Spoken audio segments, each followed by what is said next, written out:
y también les subí un material aparte, que es un compendio donde no solamente van a encontrar muchos de los términos de los cuales estuvimos abordando, en algunos casos un poco más ampliados, pero más concisos, y algunos ejemplos, ¿sí?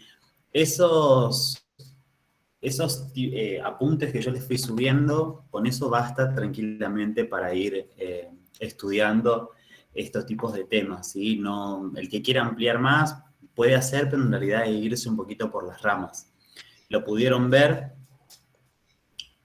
Hola, profe, recién entro. Sí, profe. Sí, profe. Sí, Sí, profe. buenísimo. También les subí material de virus y también les subí parásitos, ¿sí? La idea de la clase de hoy es terminar de ver bacterias, ¿sí? Habíamos empezado a ver lo que era la reproducción y comenzar, y preferentemente terminar, con virus. Entonces, la semana que viene, mientras abordamos un poco ya de parásitos y qué son las parasitosis y demás, con eso ya vamos a poder tener la entrada para empezar a ver las enfermedades, ¿sí? Las enfermedades que nosotros vamos a trabajar, como dije, se activó Claudia el micrófono. Ahí está. Como les dije, van a ser las enfermedades afines a su carrera. Ustedes van a ver que constantemente voy a hacer como un salpicadito porque en realidad, cuando hablamos, por ejemplo, de las enfermedades de transmisión sexual, ustedes van a decir, bueno, pero hay un montón que vos no la estás dando. ¿Por qué? Porque en realidad no tiene una implicancia a nivel de la carrera. Vamos a trabajar con algunas, como sífilis, por ejemplo, que sí podemos llegar a encontrar en un banco de sangre o que podemos llegar a encontrar en un donante. Entonces, va a estar más aplicado ya una vez que nosotros entendamos cómo funcionan este tipo de microorganismos. Nos habíamos quedado en el tipo de reproducción que podían tener las bacterias y ahí habíamos empezado a hablar de términos mitosis, ¿sí? Que era esta separación que hacía y que tenía como resultado células hijas o células idénticas. ¿Idénticas en qué sentido? En el sentido del material genético. Compartían todo lo que sabía una, lo llevaba la otra. Después hay otros métodos de replicación, de hecho yo en el apunte se los alcancé, por ejemplo la conjugación, la conjugación, véanla en la imagen, van a encontrar que a través del pili hacen como hacía, bueno, algunos de ustedes lo conocerán, como habían determinados dibujos que se conjugaban, bueno, lo mismo hacen las bacterias. Esto no lo hacen, digamos, solamente para la reproducción, sino también para la supervivencia. ¿Por qué? Porque a raíz de tener esta conjugación, lo que hacen es transportar información. Una bacteria que no tiene... Hola, Nahuel, ¿cómo va? Una bacteria que no tiene ningún tipo de capacidad de adaptación necesita ir interrelacionándose con otra para que pueda volcarle un poco de lo que sabe. Y esto lo que sabe es básicamente cómo podemos llegar a ser para poder viviendo, que ese es el objetivo primordial de cualquier microorganismo, ¿sí? En el apunte que les subí, pueden ver las imágenes y tiene un poco la explicación que, palabras más, palabras menos, le va a aclarar lo mismo que le estoy diciendo ahora yo en este momento. También las bacterias se van a clasificar según su forma. ¿Por qué? Porque si bien hay bacterias que comparten formas, hay alguna, como por ejemplo los cocos, que de acuerdo a cómo era la aglomeración de ellos, también es la forma de tratamiento. No todas las bacterias son iguales, no todas tienen, hola Nadia, ¿cómo va? No todas tienen la misma capacidad de adaptación, que eso sería, por así decirlo, lo de menos. No todas tienen el mismo poder de destrucción o la misma sensibilidad para destruirse. Entonces, a la hora de estudiarlas, van a escuchar muchísimo en una sala que le digan Cuidado porque tiene un estrepto, cuidado porque tiene un estáfilo. Ojo que, bueno, los diplococos generalmente no, pero más que nada con el estreptococo y el estafilococo se habla bastante en cualquier sala de un hospital o de un sanatorio.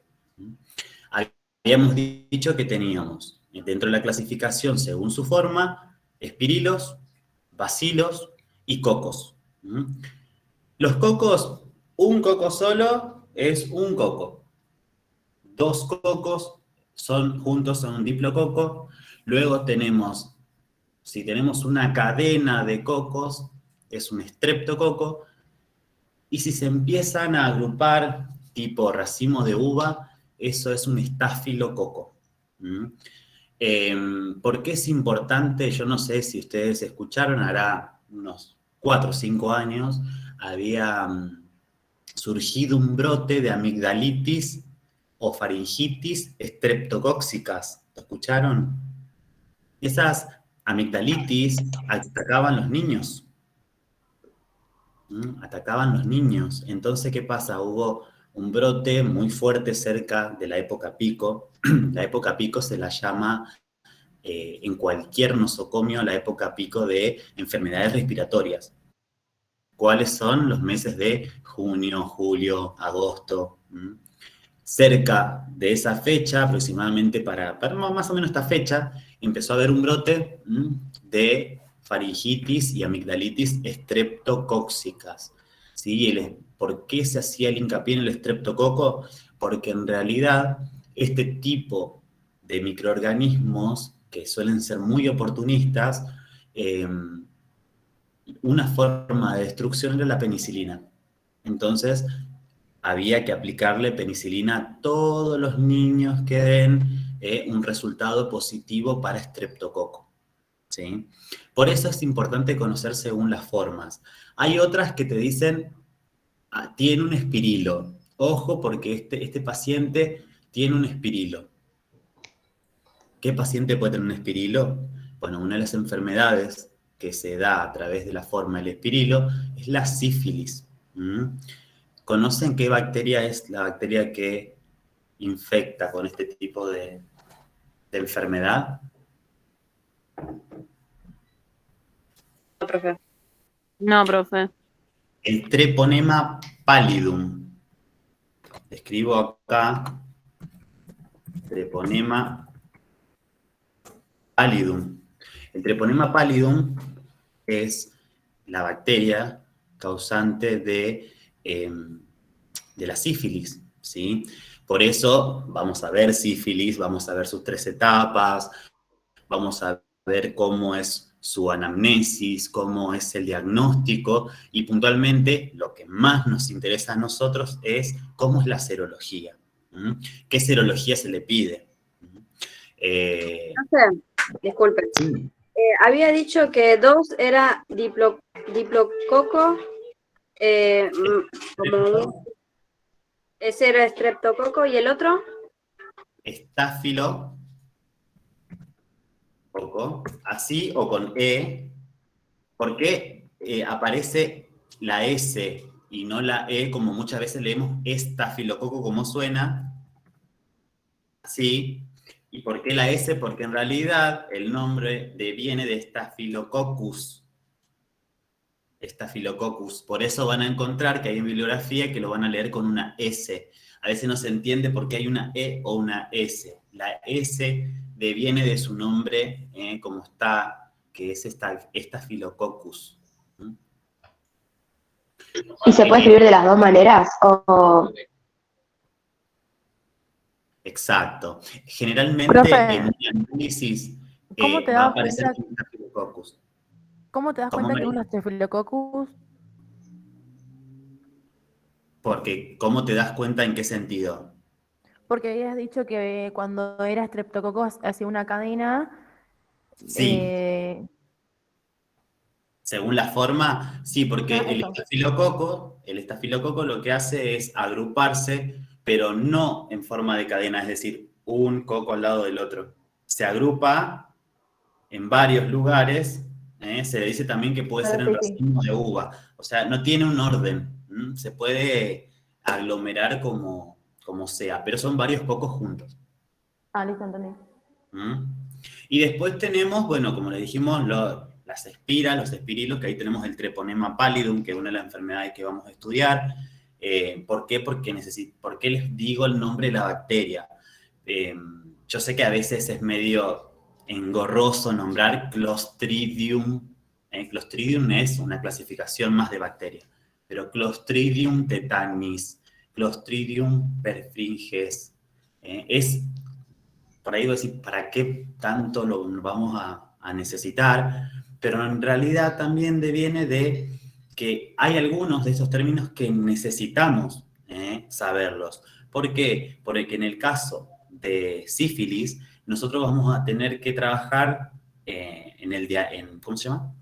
En la serología, no solamente con algún estudio que se llama, seguramente lo conocerán, estas siglas, VDRL, alguna vez habrán escuchado, espero que no le haya tocado estar expuesto a que realicen ese estudio, ¿no? Porque, bueno, más allá de que es una bacteria y que tiene tratamiento y todo, bueno, a veces genera un impacto, pero la VDRL es una de las formas para ver si tenemos en este caso la presencia de anticuerpos para este tipo de patologías, o si no, también existen las pruebas treponémicas, para saber si tiene treponema pallidum una persona, es decir, la bacteria que infecta con la bacteria de la sífilis, es buscar las pruebas treponémicas, ¿sí? Bueno, pero no quiero spoilear las clases que vienen, ¿sí?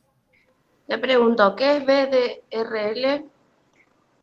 Son las siglas de la serología, perdón, son las siglas de la serología para ver si una persona tiene o no sífilis.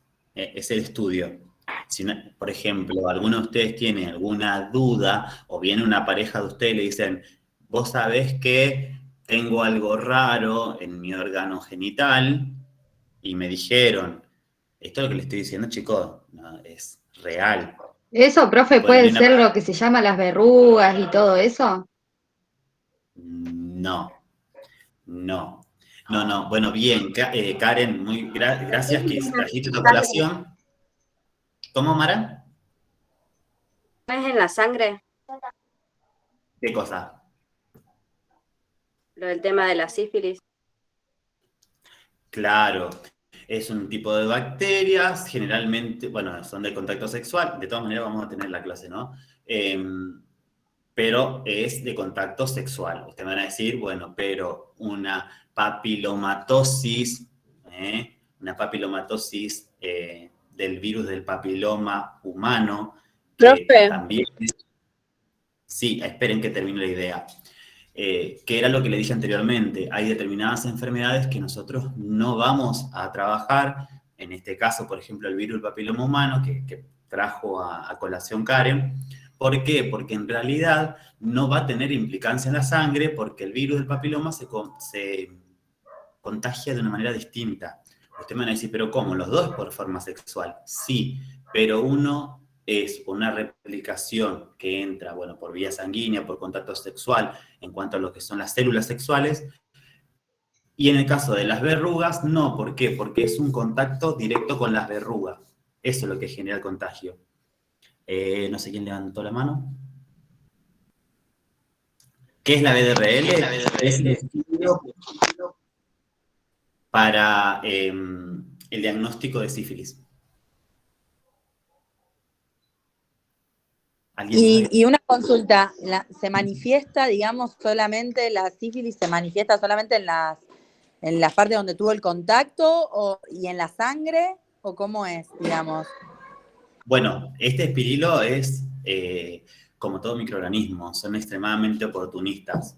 En algunos casos, y también dependiendo del sistema inmune, que es uno de los temas que vamos a abordar un montón, en algunos casos se manifiesta como yo escribí recién, mientras hablaba la compañera, la palabra chancro, ¿sí? El chancro es uno de de las formas en las que se manifiesta, que es como si fuese una úlcera, es como si fuese un grano, generalmente muy doloroso, en algunos casos, en otros tal vez no tanto, genera como si fuese una llaga, y en el caso de las mujeres se da por dentro de los labios menores, en algunos casos, bueno, tiene que ser medio, bueno, en apreciación personal, ¿no?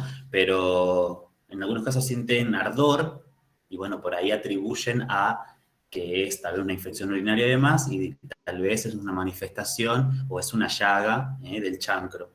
Pero ¿qué pasa? Como nuestro cuerpo es sabio, llega un momento donde ese tipo de bacteria se ve, ¿qué hace? Ya generó la infección, el cuerpo, por así decirlo, pudo contrarrestar, en este caso la úlcera, pero eso fue una primera etapa. La bacteria no se fue, la bacteria sigue estando en el cuerpo. En una segunda etapa ya no va a aparecer más el chancro, ya aparecen otros elementos, como por ejemplo manchas en las manos, en los pies, en el cuerpo, generalmente más que nada en el cuerpo y en las manos, y esa ya se habla de una sífilis secundaria, y después ya tenés la sífilis terciaria, o un tercer estadio, donde ya abarca otros órganos, donde se generan los años de haber contraído esta bacteria, y en algunos casos existe lo que se llama la neurosífilis, que bueno, eso ya es un tema aparte que también lo vamos a abordar. María escribió, con la sífilis no te sale una úlcera en la piel, sí, es el chancro. No todas las veces, pero generalmente es característico. La gran mayoría de las veces sí. Ainelem, ¿habías levantado la mano? Profe, puede ser que te dé positivo, pero no tenerla, tipo, que te dé positivo, pero por otra enfermedad. No, son específicas. Si te da positivo, una BDRL, busca sífilis. Busca... Y por ejemplo, ¿y cuál es el valor, o sea, el más alto y el más bajo? Porque no te dan como valores cuando te haces ¿cómo sería? El análisis. Generalmente, vos, la prueba te dice, se mide en reactivo o no reactivo. Vos lo ves, detectable, no detectable. De esa manera. Luego, vos lo que podés hacer es ver el grado de infección que tiene, y eso se mide en copias. Generalmente, esto que vos preguntás está más aplicado a los virus. De todas maneras, en el caso de la sífilis, se puede buscar los marcadores, y en base a eso, ¿para qué sirve el marcador? Para ver si la persona, pos haber contraído la enfermedad, necesita una dosis más de penicilina o no, o ya el cuerpo la pudo sobrellevar a ese tipo de enfermedad, lo pudo destruir. Esos son los marcadores más que nada para el caso de las bacterias y puntualmente sífilis. Después ya en virus se busca carga viral. Eso sí, se analiza y se mide en copias. Gracias, profe. No, de nada.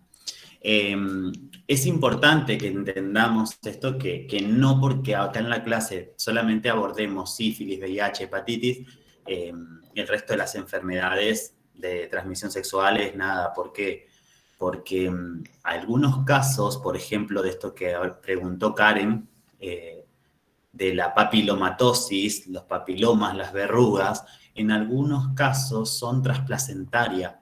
¿Qué significa? Que una mujer embarazada tiene un grado de probabilidad de que ese tipo de virus atraviese la placenta y contagie al niño. Hay enfermedades que son placentarias, digamos. Claro, pero bueno, por ejemplo, el VIH no lo es, la hepatitis no lo es. Son enfermedades que, si bien son crónicas, en este caso la madre, tomando los recaudos necesarios, puede tener su hijo y tener un hijo sano. No tiene ningún... Se me tilda mucho y no escuché casi nada. Ah, pensé que se me tildaba a mí. En algunos casos no se llega, esto lo vamos a ver la clase que viene, vamos a ver puntualmente sífilis dentro de una de las enfermedades. Sífilis es un tema que entre todos es rápido, generalmente lo doy con VIH. Cuando doy VIH, ¿por qué? Porque una persona que, la idea que les iba a decir, viene su pareja y le dice, che, mirá, me salió, no sé, un grano, o mirá, me tengo lastimado acá, y va a un médico, lo primero que le va a decir es, bueno, te voy a mandar la prueba de la VDRL, pero no se manda sola. Nunca te van a mandar la serología para VDRL nada más. ¿Por qué? Porque como es una enfermedad de transmisión sexual, una infección de transmisión sexual, la ITS, lo que hacen es mandar la serología completa. Puntualmente, el del VIH, porque también está asociada, no porque algo en particular, sino por el riesgo que tiene, porque uno es una bacteria y el otro es un virus. Pero lo que pasa es que, bueno, estamos hablando de una conducta de riesgo. Ante la conducta de riesgo, lo primero que hay que hacer es descartar que no haya ningún tipo de otra infección, porque si no vos trabajás sobre la bacteria, la destruís, pero tenés el virus. Y el virus a veces no genera, Profe. no todas las enfermedades generan síntomas. Sí, Agus. ¿El VIH también aparece en la sangre? ¿Cómo aparece en la sangre?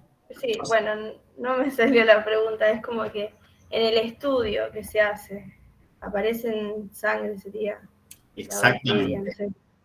No, es un virus. Sí. Ah, bueno, un virus. Aparece en sangre, claro, es detectable, detectable en sangre, se utiliza no detectable o detectable para los análisis. Entonces, cuando aparece el mal pronóstico detectable, ahí automáticamente se empieza lo que es el camino al tratamiento. Que bueno, Profe, ¿y se puede contagiar mediante, por ejemplo, te doy un ejemplo, si vos le sacas sangre a un paciente y te pinchas, ¿se puede transmitir igual? claro que sí, claro que sí.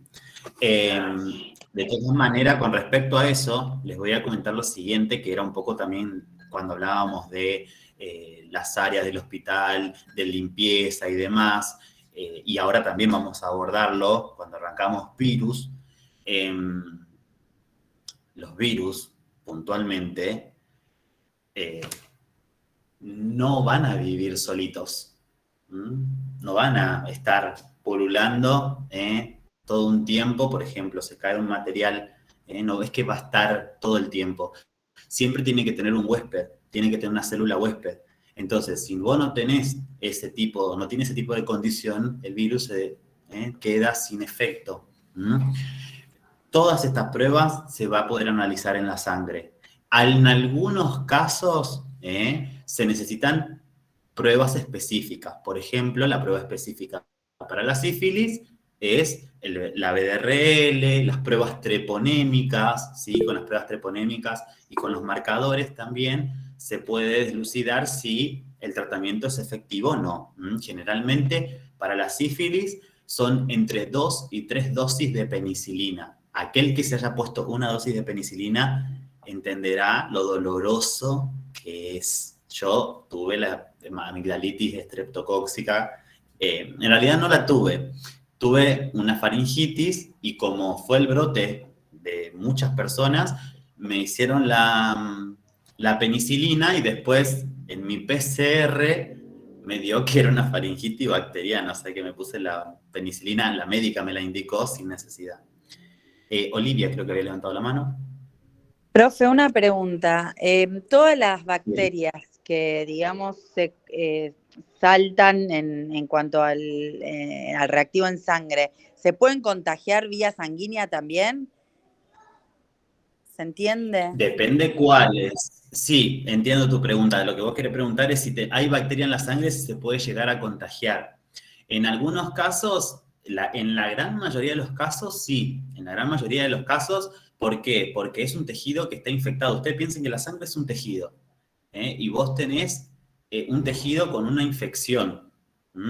Eso, vos, sea un pinchazo, por ejemplo, con un paciente de VIH, tenés la posibilidad de contraer la enfermedad, Pero si vos te pinchaste con la sangre de un paciente que tiene una bacteria o una multiresistente, por ejemplo, corres el riesgo de contraer alguna enfermedad por bacterias. Generalmente, por eso existen en todos los hospitales y sanatorios lo que se llama salud laboral.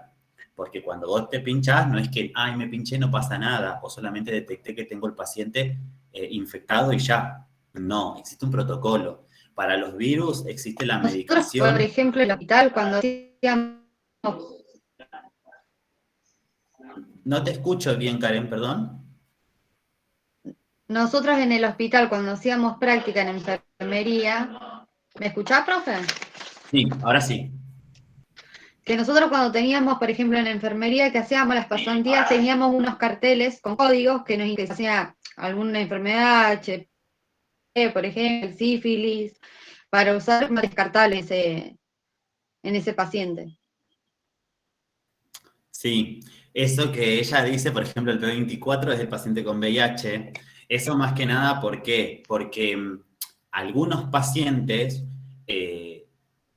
primero y principal, que es por la confidencialidad de la enfermedad. Ustedes como personal de salud, a partir de ahora, tienen la responsabilidad de no revelar la enfermedad de ninguno. Es más, ¿por qué? Porque básicamente eso pertenece al secreto profesional de cada uno de ustedes. Ahora, ¿por qué están estos? Porque pasa lo mismo cuando una persona va a hacerse un análisis y no quiere que lo llamen o quieren exponer sus resultados. Una persona, por ejemplo, yo puedo ir a un lugar y decir, quiero que, ¿cómo te llamas? Y yo le digo, Ma de Mario, Me de mesa, y le doy mi código alfanumérico. Eso el paciente lo puede solicitar. Con respecto a lo que decía la compañera Karen, es que lo que hacen es identificar de esa manera, con estos códigos a los pacientes, para que todo el personal sepa que cuando te dicen hay una transfusión de un paciente P24 o en el diagnóstico dice paciente P24 o infección por P24, que ya sepan que es un paciente que tiene VIH. De todas maneras, le voy a contar que una cosa es el pinchazo. Yo me puedo pinchar, lo primero que hay que hacer es, aparte de la atención al personal, en el caso de ustedes al alumno, y de la observación, puntualmente de la herida y demás, se comienza todo lo que es los análisis. Ahora, no se confíen y se cuiden solo del pinchazo. ¿Por qué? Porque ustedes trabajan con tubuladuras. A veces hacen las tubuladuras o cuando están ahí viendo el perfus, están poniendo una vía. El contacto por enfermedades de vía sanguínea es más directo si va por los ojos. Muy pocos utilizan gafas. El contacto es más directo, incluso más que un pinchazo por la vía lagrimal. Ustedes me van a decir, bueno, pero si hay enzimas, pero las probabilidades de contagio aumentan. Aumentan.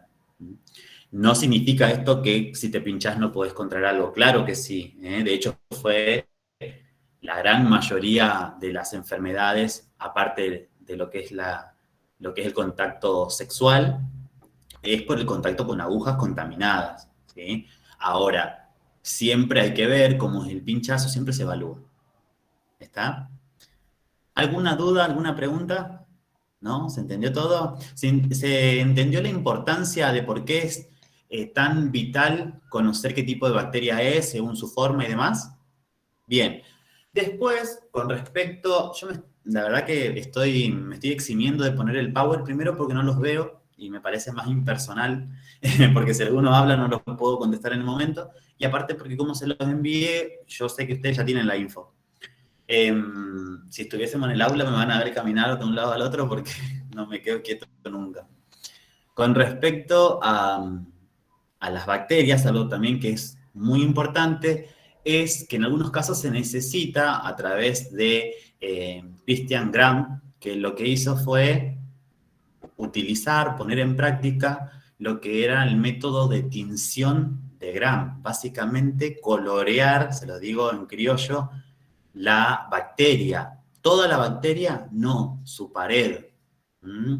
¿Por qué? Porque las bacterias, dentro de su estructura no tan compleja, en su estructura, en su cápsula, va a tener peptidoglicano, que esa sustancia rica en lípido se va a teñir de acuerdo al método de tinción que se elija.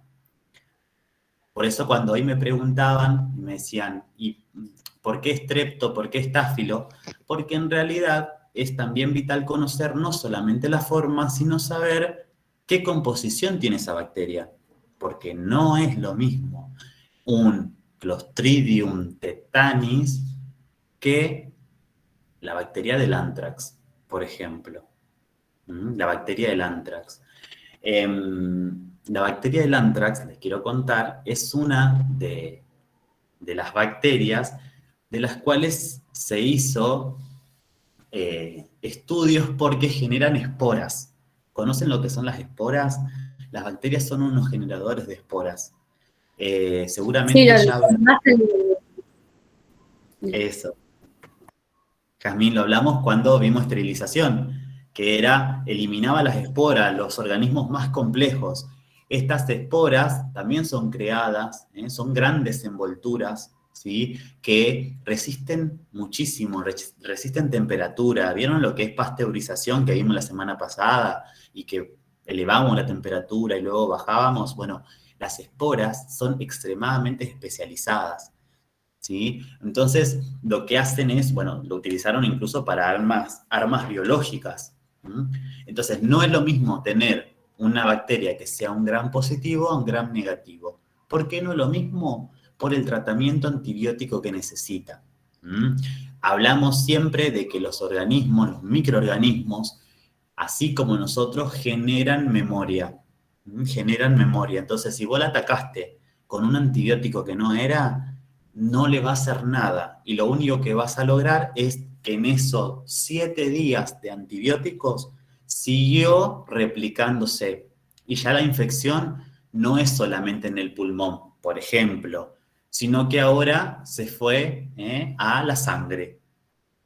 Y, por ejemplo, hizo una bacteremia, una infección generalizada. Esa infección generalizada es la que solemos escuchar que te dicen murió infectado o murió por una infección generalizada. Esas son las bacteriemias. Entonces es importante no solamente conocer qué estructura tiene la bacteria, sino también qué tipo de, qué forma, sino también qué tipo de estructura tiene. Porque en base a eso va a ser el antibiótico.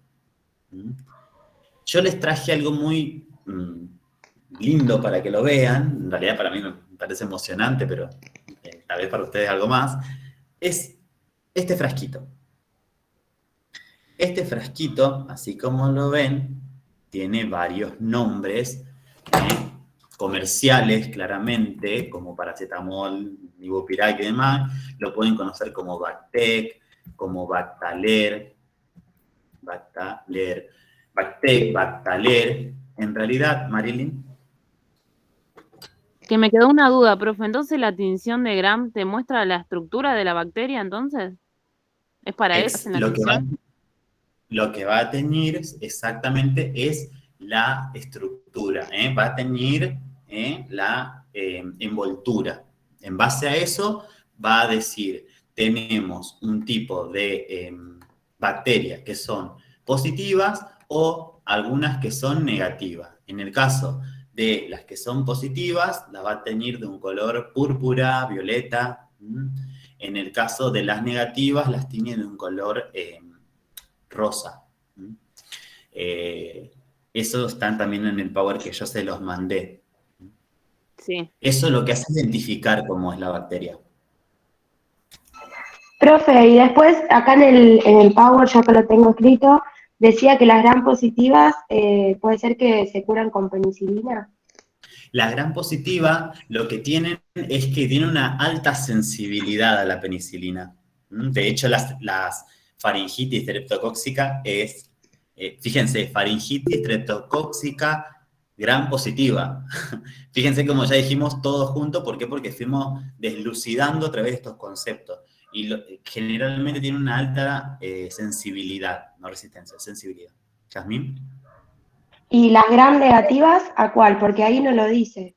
Porque generalmente depende... Perdón, interrumpí. No, no hay problema. Generalmente, no, las negativas dependen muchísimo de lo que dé el cultivo y qué tipo de bacteria sea. La penicilina puede destruir gram negativas, no es que no la puede hacer. Lo que pasa es que por ahí las gram positivas tienen mayor sensibilidad que las negativas. Puede haber eso, hay otros antibióticos como por ejemplo la ampicilina, pero siempre tiene que ser empardado con qué tipo de célula es, o sea, un estáfilo, si es negativo o si es positivo. Eso va a depender muchísimo. ¿Y cómo vamos a saber eso? Con esto que le estoy mostrando acá. ¿Sí? Este Bactec o Bactaler, ¿qué hace? Es un elemento de hemocultivo. ¿Sí? Bactec, Bactaler son las marcas comerciales. Si ustedes tienen que decir qué es un medio, ¿sí? Es un medio de hemocultivo. ¿Y por qué creen que tienen que cultivar? ¿Por qué hay que cultivar? Para ver si se detecta alguna bacteria o microorganismo en la sangre. Exacto, para ver no solamente qué bacteria es y si hubo presencia, sino también si están, y qué se formaron. Esto que ustedes ven acá, no sé si se alcanza a ver, miren, les voy a mostrar, es como unas piedritas, fíjense que tiene un movimiento, ¿lo ven? No sé si se alcanza a ver bien, yo lo veo bien, pero miren, es como esas bolitas ¿sí? Bueno, ese líquido que ustedes ven acá tiene así como por ejemplo las bolsas de sangre que tiene varios anticoagulantes, citratos y demás. Bueno, en este caso, esto tiene líquidos que son preservantes, tiene líquido anticoagulante, tiene aislantes de antibióticos, que lo que hace, ¿sí?, es que la bacteria permanezca viva. Entonces, ¿qué hace? Se sigue replicando. Se sigue replicando, y eso conforma un cultivo, ¿sí? Entonces, ¿qué pasa? Esto después va a ir a bacteriología, y bacteriología lo que va a hacer es tomar la muestra, toma este líquido, y aísla el germen. Sí, Nahuel. Normalmente cuando se toman los hemocultivos tienen que sacar 2 muestras, creo, 2 tubitos, eso, digamos, 2 frasquitos. ¿No es uno de cada brazo? ¿Puede ser? No, no, ¿por qué? Porque vos en realidad tenés diferentes formas de analizar. Una puede ser, por ejemplo, con la muestra y solamente la sangre, y vos ves en este momento qué tipo de microorganismo tiene.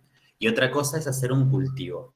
El cultivo, generalmente, si vos, por ejemplo, no sé, tenés un paciente con una neumonía y vos querés saber si es un neumococo, es una Klebsiella, si es un estáfilo o qué es, lo que hacen es tomar la punción, sacar el líquido e introducirlo acá.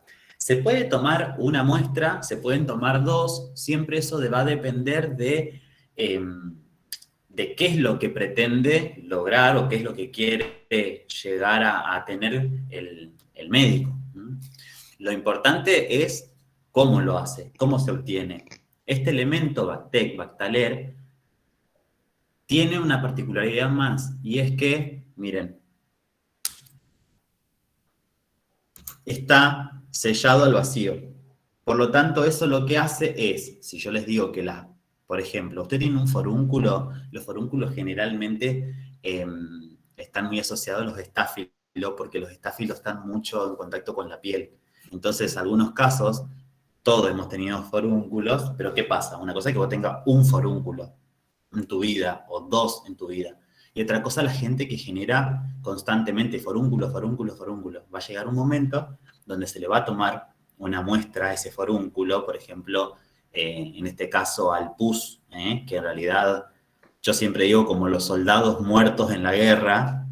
¿Por qué? Porque nuestros anticuerpos son los que están ahí, nuestras células blancas fueron los soldados en este caso que murieron, y los van a poner acá, ¿sí? Entonces, para poder ver qué tipo de reproducción tienen y cuánto, o qué tipo de célula es. Siempre, con respecto a lo que son los hemocultivos, no se lleven la idea de que siempre son 2 muestras o 3, depende. Por ejemplo, un paciente que tiene una bacteriemia, un paciente que está séptico, le van a sacar varias muestras. Pero, por ejemplo, pueden tener una persona, no sé, en cirugía, tenemos las infecciones de rodilla y se saca una. En las de tórax, que vos decís, pero este paciente tiene una infección intrahospitalaria, y se saca una. Eso puede variar según el criterio que aplique el médico. Lo que es importante que conozcamos que existen estos medios que sirven para cultivar y que van a buscar qué tipo de microorganismo es. Bien. Bueno, María Sol, ¿qué me dice? Tengo alergia a la penicilina. Los pacientes que son alérgicos a la penicilina es una complicación terrible. ¿Por qué? Porque hay que aplicar otros antibióticos. Por ejemplo, la doxicilina. Vos en tu caso, tienen que buscar un tipo de antibiótico que no esté dentro de la clasificación o de la familia de los beta-lactámicos. A vos te tienen que dar, por ejemplo, doxicilina. Llegás a tener una BDRL y te tenés que tomar de forma oral doxicilina conjugada. ¿Alguien había levantado la mano? Sí, yo, pero era para preguntarle eso, si era alérgica a la penicilina, ¿qué pasaba? Hay otras drogas, generalmente se conjugan, y una de ellas, para los pacientes alérgicos a la penicilina, suele ser la doxicilina. Bien, bueno, por ejemplo, en el tratamiento de la BDRL, doxicilina conjugada, no me acuerdo si con clavulánico o con qué, no me acuerdo en este momento, pero todos los que no pertenezcan a la familia de los beta-lactámicos, donde está la penicilina, la ampicilina y demás. ¿Estamos hasta acá? Bien. Sí, profe. Sí, Perfecto. ¿Puede repetir Bien. que no pertenezca a cuál, profe? ¿Cómo? ¿Que no pertenezca a cuál? ¿Puede repetir? A los beta-lactámicos, a la familia de los beta-lactámicos. Bueno, entonces voy a poner el power para ver que hayan los BDRL positivos. En realidad, no, generalmente los análisis vienen como detectable o no detectable. Y sí, primero se da una dosis. Generalmente hay que ver de cuánto fue la infección. ¿Por qué? Porque lo que tienen que hacer, yo estoy spoileando toda la clase, es, primero principal te van a preguntar, vos, ¿cuándo tuviste la conducta de riesgo? ¿Tenés una pareja estable? Sí, hace 7 años que estoy de novio. Perfecto. ¿La persona con la que estás de novia es la única persona con la que estuviste? Sí. Bueno, tenés que llamarla, porque tiene que venir. En el caso de que yo diga, no, mira, no tengo pareja estable, bueno, tenés que avisar a las parejas con las que estuviste, sin preservativo, que vos diste positivo, en este caso detectable, esta enfermedad. Y tiene que acudir todo el mundo. Llenaban la guardia. No, pero es importante. Profe. Que no es solamente tratamiento para la persona, porque aparte todas las enfermedades de transmisión sexual representan un compromiso a nivel social. Y es más, ya voy a Inelén, en algunos casos, ¿qué pasa? Yo, por ejemplo, digo, yo tengo hepatitis B, por ejemplo, ¿no? Tengo hepatitis B y yo voy y tengo relaciones sexuales con una persona, con otra, lo que sea, yo soy consciente que tengo esta enfermedad y yo de todas maneras no cuido a la otra persona. Entonces, en ese caso, a mí se me puede denunciar por haber hecho la propagación de una enfermedad, porque yo soy consciente. Ustedes pueden decir, bueno, pero la otra persona elige no cuidarse. Sí, pero vos sabés que estás enfermo. Eso es muy importante importante también porque si no a veces yo no lo digo y queda como que la responsabilidad es, no se cuidaron. No, una cosa es que no te cuidaste y vos desconocías, y otra cosa es que digan, bueno, a ver, historia clínica. No, pero esta persona toma antirretroviral porque es P24, es un paciente VIH. ¿Y pero cómo? ¿Vos no cuidaste a la otra persona? Bien, Ainelén. El tema de las disoluciones, porque una vez yo leí como un análisis y decía algo de las disoluciones con respecto a eso. Eso es con respecto a la prueba que realicen. Generalmente, más que nada, en bacterias. Por ejemplo, en la BDRL podés tener en las diluciones de lo que son las pruebas treponémicas. Porque, por ejemplo, no todos los análisis tienen que ver con netamente la sangre, sino que se utilizan otros métodos, como por ejemplo la inmunofluorescencia, y eso habla más que nada de la sensibilidad y del marcador, puntualmente más asociado a bacterias, puntualmente por ahí más a BDRL. Pero es con respecto a la técnica que aplican. Bien, ¿alguna duda, alguna pregunta más? Comparto el power. Lo vamos a hacer en 3 minutos porque ya todos conocemos. Acá. Nos habíamos quedado, bueno, esto ya lo habíamos entendido. Habíamos hablado y empezamos a hablar de los bacilos. Bueno, con respecto a los bacilos, habíamos hablado básicamente que era uno de los tipos de formas que podían tener. Podían ser gram negativo o gram positivo. Por ejemplo, una Escherichia coli. ¿Se considera una gram positiva o una gram negativa?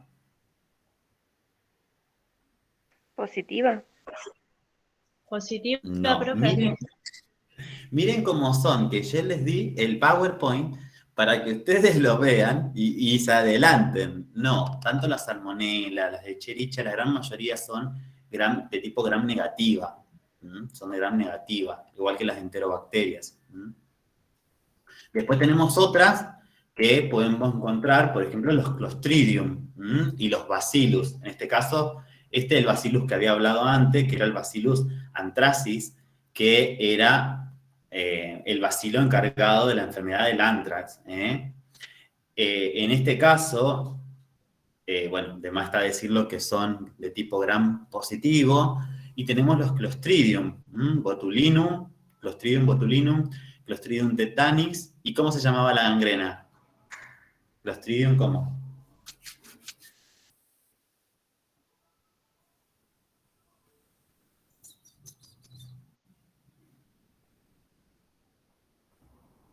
Nadie sabe, profe. Perfringes, ¿sí? Perfringes. Bueno, anótenlo porque es importante, ¿sí? Porque si bien no vamos a encontrar Bacillus anthracis, porque si encontramos virus bacterias del anthrax, chicos, abandonemos el mundo porque el anthrax es una de las enfermedades que cuando se dan generalmente vienen acompañados de esporas porque son gran producidores de esporas. Y son muy difíciles de matar, por eso las armas químicas se utilizan con ese tipo de elementos. Cuando ustedes escuchen que amenazan con un arma química, puede ser tranquilamente liberar en una zona esporas, por ejemplo, un bacillus que produzca el anthrax. Tanto el botulismo, venas, sí. ¿Podés repetir lo de gangrena? Perfringens. ¿Cómo se escribe, profe? Le escribo. Perfringens. Gracias. De nada. Bien. Después tenemos los cocos. Esto ya lo dijimos. Eran formas esféricas. 1 es un coco. 2 seguidos van a ser un diplococo. Después tenemos un estrepto, que es uno al lado del otro. Y si no, tenemos todos así conjugados, como por ejemplo los estafilococos. Los estafilococos se agrupan así, uno al lado del otro, sin orden, tipo un racimo de uva. Algo muy importante es que a veces es medio complicado verlos en el microscopio óptico, sino más bien en el electrónico, para tener una mayor, ¿cómo se llama? Una mayor lectura de ese tipo de microorganismos. bueno, esto ya lo dijimos, diplo, estrepto, estáfilo. El estafilococcus, fíjense que esto es lo que hablaba antes, fíjense que tiene la S, y el streptococcus son los tipos de bacterias más comunes dentro de la clasificación, ¿sí? Generalmente, la gran mayoría son gram positivas, hay algunas que son también gram negativas. ¿Esto en qué afecta? Básicamente en el tipo de medicación, pero bueno, no, por ahí no es tanto de nuestro interés. A nosotros lo que nos interesa más que nada es conocer cómo se reconocen.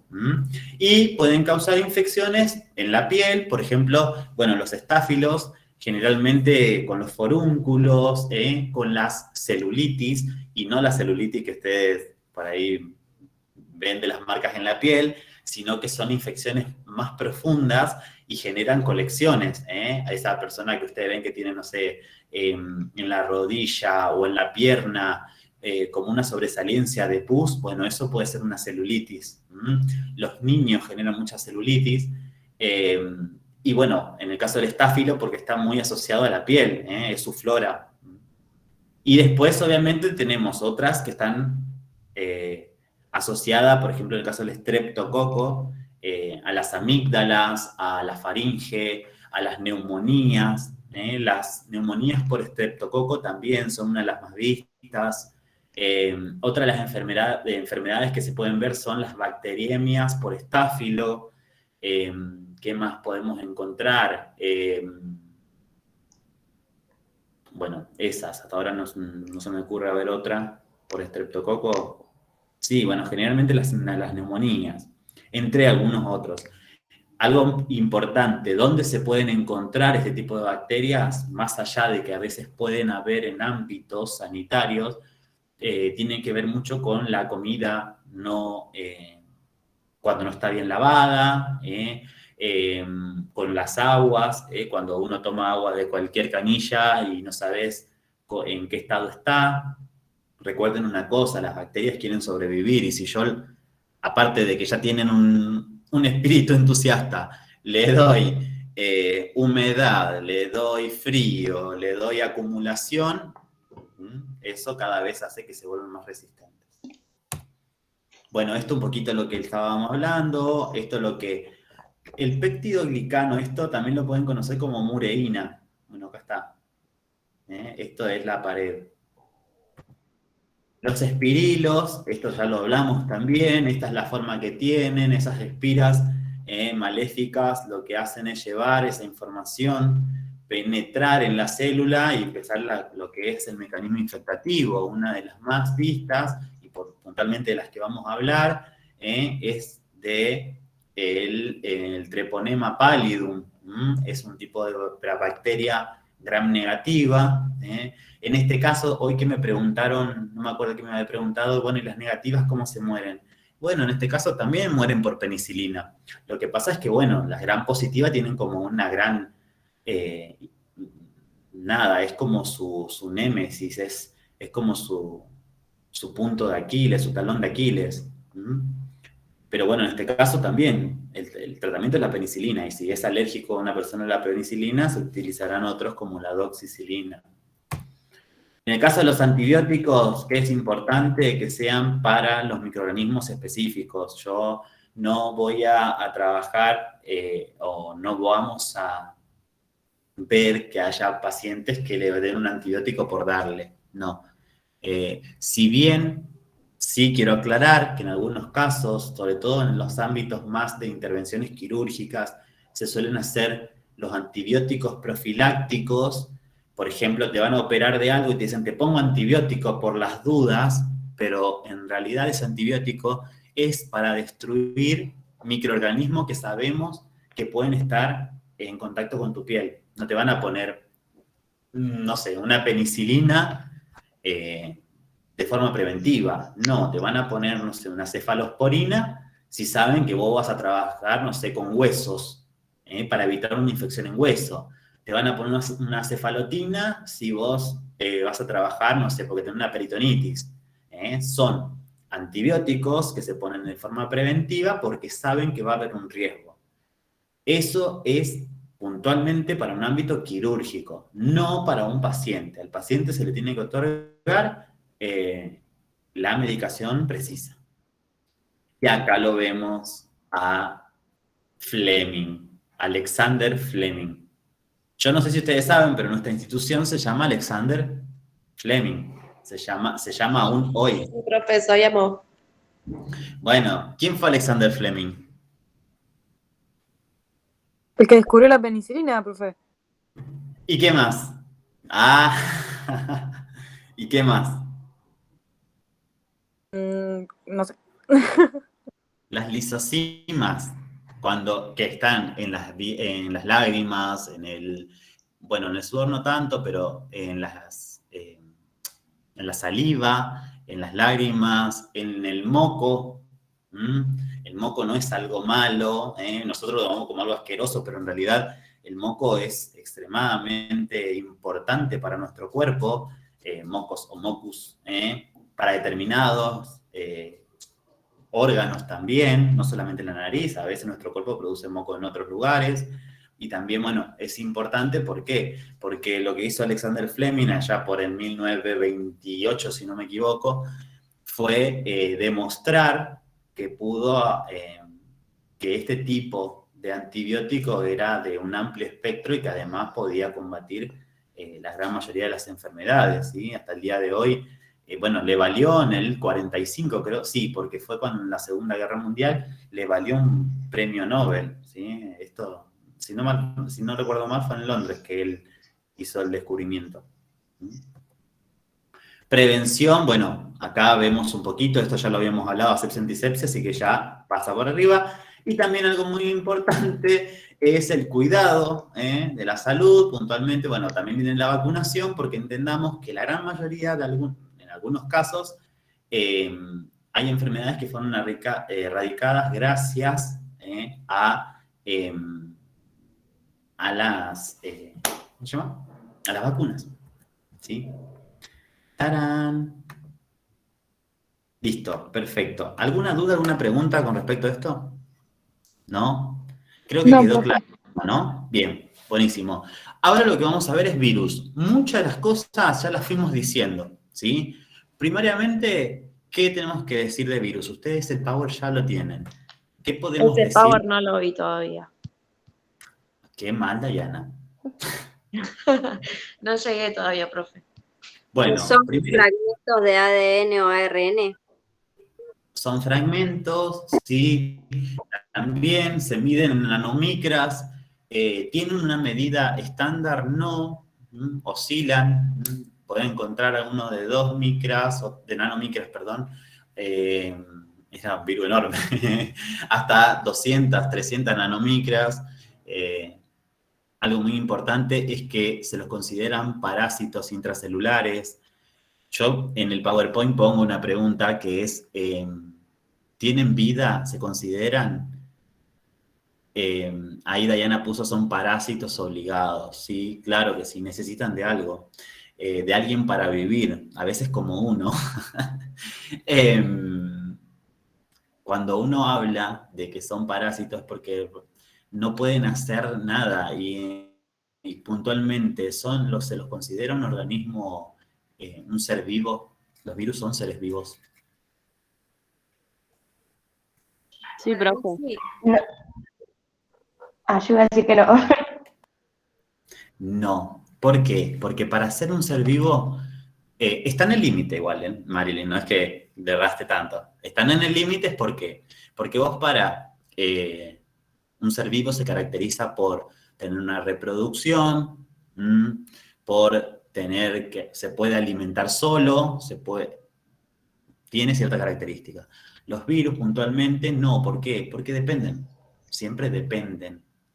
Dependen para alimentarse, dependen en cuanto a lo que es su reproducción. Y algo muy importante, en el PowerPoint lo van a ver, es que los virus no son simples. ¿Por qué no son simples? ¿Por qué? Porque generalmente van adoptando diferentes formas, encontramos diferentes tipos de formas.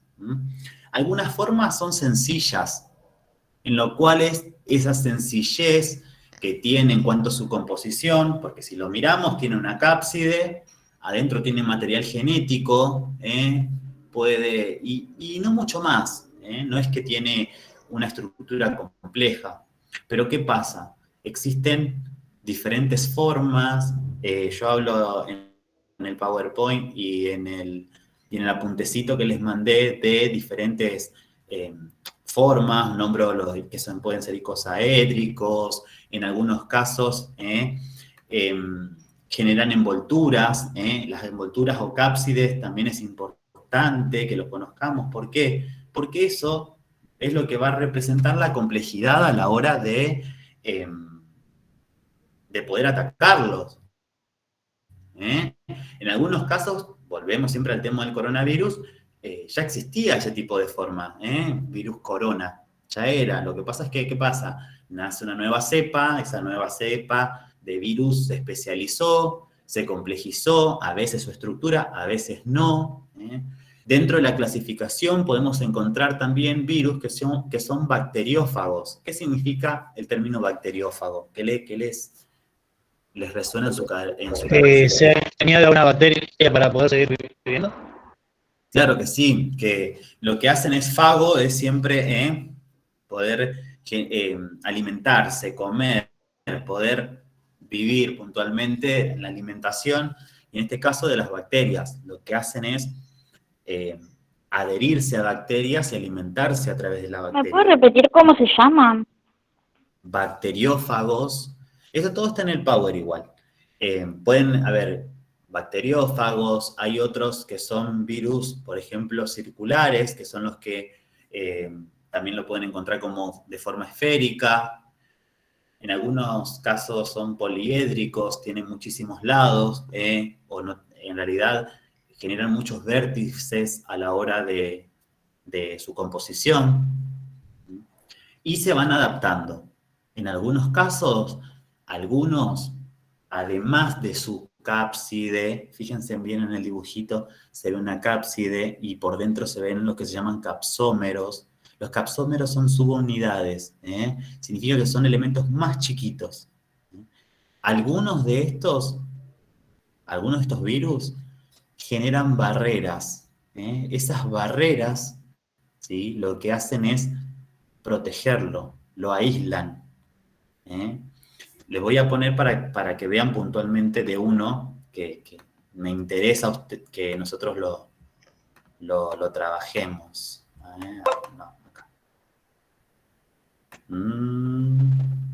Acá, miren. Acá encontramos, por ejemplo, algunos que son muy simples, y tenemos acá fíjense, que es un retrovirus. Generalmente cuando se habla de retrovirus, siempre en los tratamientos se va a decir antirretrovirales. ¿Cómo es la medicación de los pacientes, por ejemplo, que tienen VIH? ¿Qué medicación toman? Antirretrovirales. Antiviral. Puntualmente en este caso, el antirretroviral, ¿por qué lo muestro? Porque de toda la lista es lo que más nos interesa a nosotros, que es entender que no solamente va a tener una estructura, no solamente va a tener una cápside, sino que a su vez genera una protección. Esa protección es lo que muchas veces hace que el microorganismo se vaya adaptando a la hora de infectar una célula. ¿Por qué? Porque ingresa de una manera, creo que lo había puesto por acá, bueno, esto no nos interesa ahora, pero fíjense en este caso, esto, ¿cómo lo podemos ver representado a este dibujo? Esto es la lisis de una célula. Lisis, ¿qué significa lisis?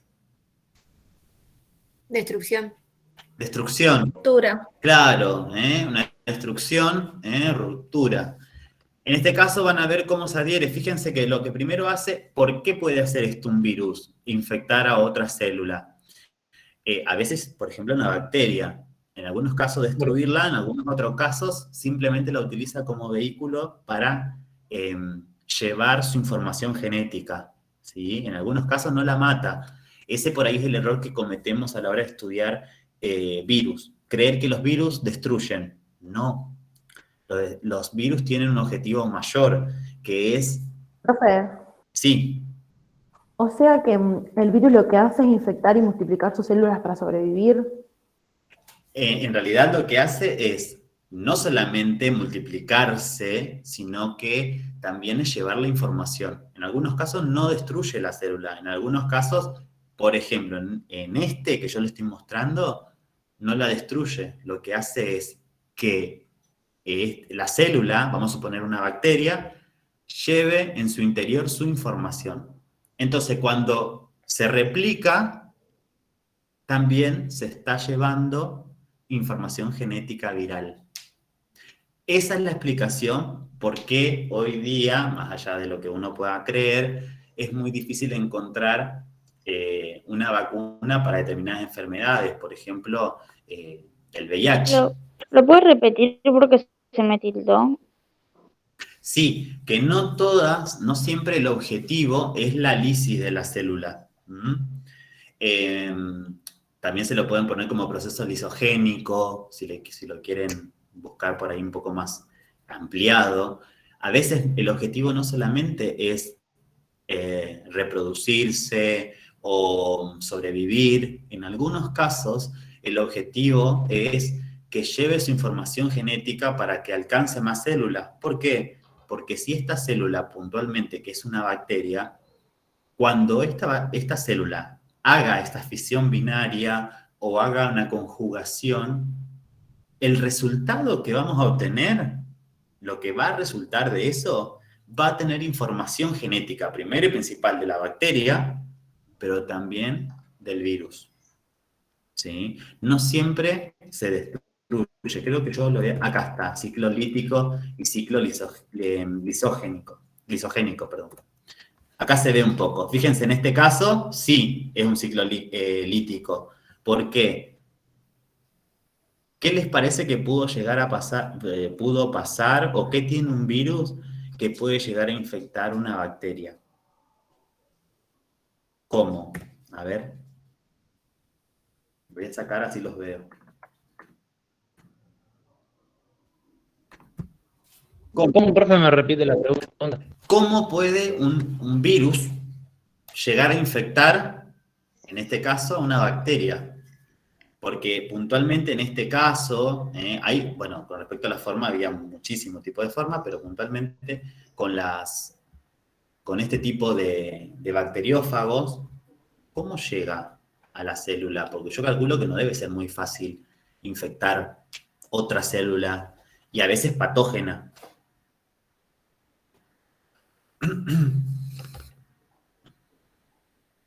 Yo lo subí en el apuntecito.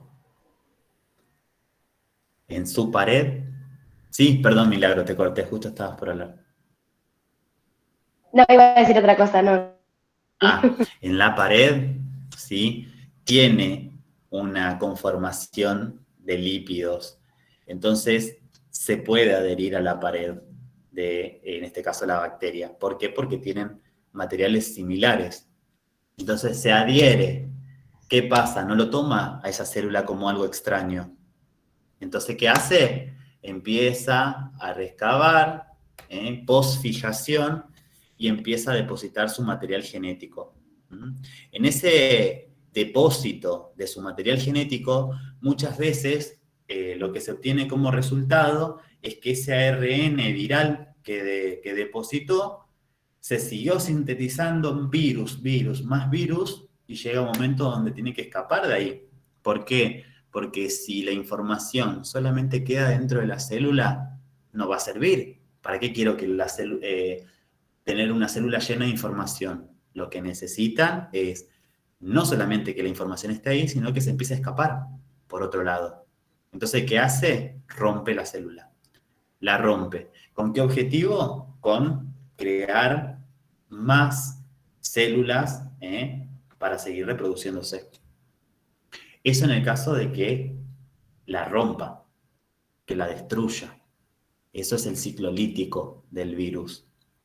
Ahora, en algunos otros casos, cuando el objetivo es lisogénico, es decir, lo que quiere es mandar virus a todos lados y que todas las células estén infectadas, no la destruye. Lo que hace es vacía su información genética adentro de esa célula. Entonces, cuando se replique, recuérdense, por ejemplo, En el caso de las bacterias, que se replicaba la célula así, tiki, se llevó la información. Entonces, infectó a una, pero por decantamiento, básicamente no decantamiento, básicamente por reproducción, siguió llevando infección al resto de las células que fueron naciendo. Y eso se va a ir propagando. Eso sería lo que dice acá, que el ADN del prófago puede permanecer en forma latente durante varias generaciones de la bacteria. Claro, claro que sí. Claro que sí, ¿por qué? Porque vos no infectó a todos, pero si lo llevo a algo más ejemplificativo, infectó al abuelo. Y después ese se reprodujo y tuvo hijos, y después al nieto, al bisnieto y demás. Hasta que, bueno, obviamente después llega un momento donde la bacteria puede llegar a generar una nueva conformación, o esa bacteria puede mutar, y ahí se destruye. El material genético habla, ¿no? Dice Diana, puede adueñarse de la maquinaria de la célula y hacer que produzca proteínas víricas. Claro que sí. Bueno, algo muy importante que por ahí nosotros no nombramos en el caso de las bacterias fue la alimentación, ¿sí? Las bacterias pueden ser, bueno, igualmente se los puse eso en el apunte, que eran autótrofas o heterótrofas. Eso significaba que podían o hacer el alimento, fabrican su propio alimento, o si no, es a través de las materias orgánicas. Bueno, puntualmente en el caso de los virus, se la ingenian siempre y se alimentan de arriba. Es como el clásico amigo que viene al asado y te dice, no, yo ya vine comido. Igual, exactamente lo mismo hace el virus a la hora del alimento. Utiliza un vehículo para poder nutrirse. En el caso de las células, esta replicación hace que, nosotros creo que ya lo hablamos a esto, que luego se vaya a ver representado en la carga viral. En algunos casos decir, pero ¿cómo puede ser que esta persona venga de esta manera? Y puede ser que en 2 días o 3 días la replicación de ese virus haya sido tal que hoy encontramos un paciente enfermo con una alta carga viral. Pasa con los pacientes VIH, chicos. El paciente VIH, cuando se descubre por primera vez, pasan varias cosas. Primero puede ser porque la persona detectó algún cambio en el cuerpo, habitualmente asociado a ganglios, hago así porque generalmente más en el cuello, supraclaviculares, inguinales, o puede ser porque haya tenido alguna conducta de riesgo y lo exprese. Cuando tiene un resultado detectable con la prueba, no les voy a decir cuál porque si no quemo la clase de VIH, lo primero que le van a decir es, tenemos que ver la replicación viral, la carga viral, porque no es lo mismo comenzar un tratamiento en un paciente que tenga poca carga viral a un paciente que tenga altas cargas virales. ¿Por qué? Porque de eso va a depender la inmunidad. ¿Qué significa? Que el virus se esparció en gran parte de su cuerpo, que su sistema inmune está seriamente dañado. Entonces, en esos casos, lo que hay que hacer primero es empezar a analizar cuanto antes si la medicación, el antirretroviral, puede ser utilizado por esa persona, porque no todos los organismos son iguales. En medicina le voy a decir una palabra que probablemente ustedes ya lo hayan escuchado 1.000.000 de veces, 2 más 2, en medicina nunca da 4, porque eso depende siempre del paciente. En algunos casos hay medicaciones para las cuales los pacientes no la toleran. Entonces, cuanto antes y a través de biología molecular, lo que hay que hacer es empezar a conocer cómo es el estado de ese paciente, si el virus infectó gran parte o si dañó gran parte de su sistema inmune o no. En algunos casos, el VIH es uno de los virus simuladores que tiene tanta envoltura que, aparte, hay cosas que le ayudan intracelulares, como por ejemplo las enzimas que yo le nombré la vez pasada, que hacen que se adapte más rápido todavía al medio en el cual se encuentre. Bien, algo importante, el virus, un virus, vamos a hablar de uno en singular, ¿no? Para generar una capacidad infectativa o para decir produce un mecanismo o produce una reacción en el cuerpo o en el sistema inmune, tiene que estar completamente formado. Eso es lo que se conoce como virión, ¿sí? Como virión. El virión va a ser la forma completa del virus.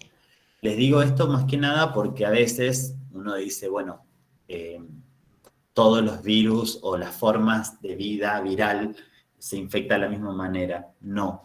El que genera la respuesta, el que genera la información genética, porque ya es un virus adulto, es el virión.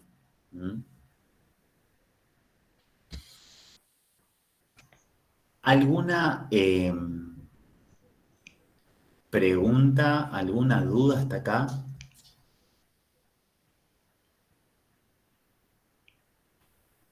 No, profe.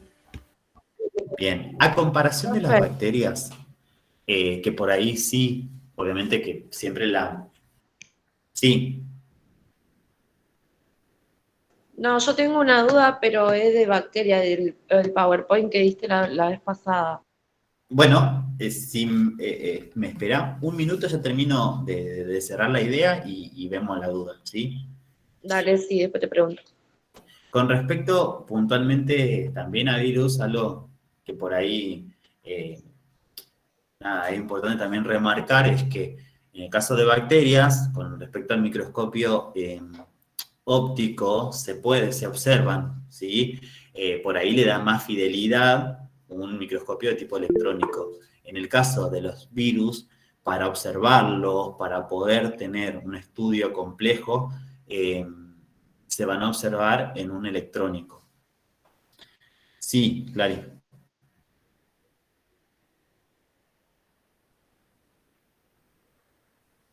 Creo que había levantado la mano.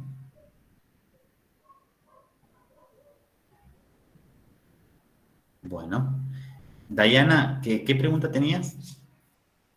Hay una parte en el Power que vos mandaste que dice, en un cultivo en crecimiento la célula bacteriana aumenta de tamaño, replica su ADN y la pared celular y la membrana citoplasmática comienzan a crecer hacia adentro a partir de direcciones opuestas, formando una partición conocida como septo. Sí. Septo, no entiendo qué es. Es lo mismo que decir el hemocultivo. Es la particularidad que va a tener por estar en ese medio. Ahí está. Ahí entendí. Gracias, profe. No, de nada. ¿Alguna pregunta? ¿Alguna duda que haya quedado? ¿Se entendió por qué importancia tienen? ¿Cómo se van a subdividir? Sí, Marilyn. Que no entendí muy bien eso que dijiste que el virus tenía que estar totalmente formado y nombraste virion. Eso no entendí muy bien. En realidad, el virus completo, ¿sí? Cuando vos decís ya tiene una conformación, sea con partículas de ADN, de ARN, lo que sea, cuando está completo, es decir, tiene capacidad de infectar, se llama virión. ¿Sí? Ese es el virus completo, el que podemos decir el virus con todas las letras. Ahora, para llegar a ser un virión, va a pasar varias etapas, ¿sí? Sí, que eso va a tener que ver con cómo se va a ir conformando, con tomar puntualmente, en algunos casos, algunos de los virus, es tomar la complejidad de su estructura, ¿sí? Porque en algunos casos, por ejemplo, los del retrovirus, no es que cuando se replica, se replicó exactamente, no, va a ir formándose. El que tiene mayor capacidad infectativa, en realidad el que va a generar una reacción, va a ser el virión, porque ya es una célula completa. Virión, a ver, Clary pone, virión es la forma completa del virus que está totalmente desarrollado. Sí, exacto, tal cual como lo pusiste, Clary. Marisa pone, me tengo que desconectar. Bueno, Cardoso, Marisa, perfecto. Bien, ¿alguna otra duda que le haya quedado? Profe, digamos que básicamente el virus necesita sí o sí, digamos, de un huésped para poder subsistir, si no, no va ni para atrás ni para adelante, digamos. No, porque son parásitos intracelulares. No, un virus sin huésped no es nada. El virus, a comparación de cualquier otra, voy mientras tanto sacando, dice el virión tiene ADN y ARN, no. Gracias, Rodrigo. No tiene las dos cosas, tiene una. Hay, creo que una sola excepción, que es la del parvovirus, ¿sí? Que tiene las dos. Pero la gran mayoría, por no decirle, el 99% de los virus tiene o ADN o ARN. ¿Y de qué va a depender de qué tipo de virus es y qué información es la que quiere llevar? Pero no tienen los dos. La única excepción, sí, creo que es la única, no me acuerdo bien, pero creo que es el parvovirus. Profe, tengo una consulta. ¿Usted Sí. considera a los virus, ya que son parásitos intracelulares obligados, los considera células vivas o no lo considero? Digo que es un No. parásito intracelular obligado, nada de célula. No es vivo, no es un organismo vivo, no se considera un ser vivo. Yo le di las razones más que nada porque ciertas funciones que a vos te dan la capacidad de decir esto es un organismo vivo, no las tiene. Claro. No se puede alimentar solo. Entonces, con respecto a eso, decís un organismo vivo produce su propio alimento. Por ejemplo, las plantas. Las plantas podemos decir sí, ¿por qué? Porque producen. ¿A través de qué? Bueno, las bacterias, por ejemplo, lo pueden hacer a través de fotosíntesis, de un mecanismo parecido a la fotosíntesis. Las plantas lo mismo, pero ¿y el virus? El virus no. El virus, si no tiene quien le da de comer, saqué 2 fotos, no lo puede hacer. Yo no lo considero, no se considera en realidad. Bien. Profe, eso es lo que se desmintió con el COVID, que al principio decían que quedaban las superficies y bueno, eso, y que después se desmintió. Es que en realidad esas son las desmentidas que voy a decir.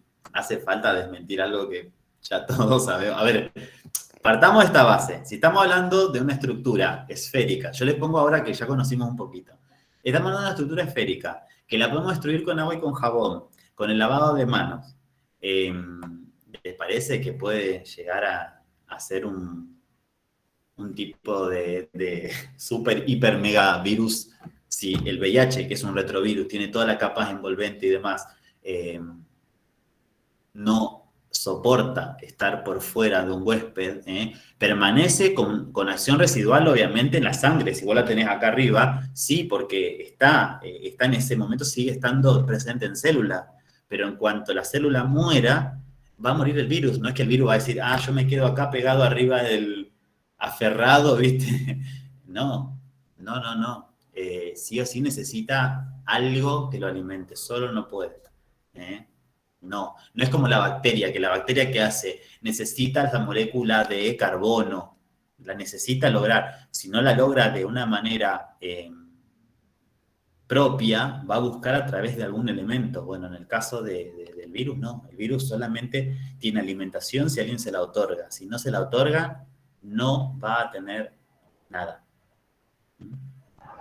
Básicamente el virus sería como, vamos a decirlo de una manera media burda, es el zombie que se va comiendo a la célula que serían los humanos y lo va creando más zombies.